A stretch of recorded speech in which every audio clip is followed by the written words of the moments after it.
اللہ نے تو فرعون کی دعا کو قبول کر لیا۔ کتابوں میں لکھا ہے کہ ایک دفعہ مصر میں بارشیں بند ہو گئی، قحط سالی تھی، نیل کا پانی بھی بند ہو گیا۔ تو کچھ لوگ مل کے آئے اور انہوں نے فرعون کو کہا کہ آپ تو خدائی کا دعویٰ کرتے ہیں، آپ بارش برسائیں تاکہ ہماری کھیتیاں ہو جائیں۔ تو فرعون نے وعدہ کر لیا کہ کل بارش ہو جائے گی۔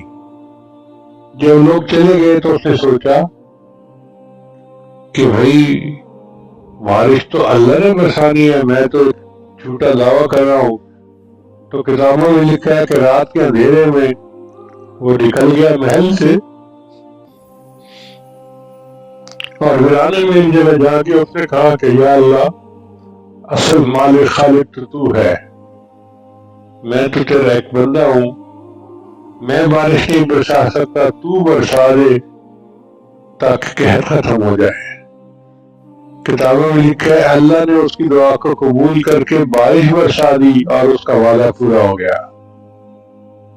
تو جو پروردگار شیطان کی دعا کو قبول کرتا ہے، فرعون کی دعا کو قبول کرتا ہے، تو ہماری دعا کیوں نہیں قبول کرے گا؟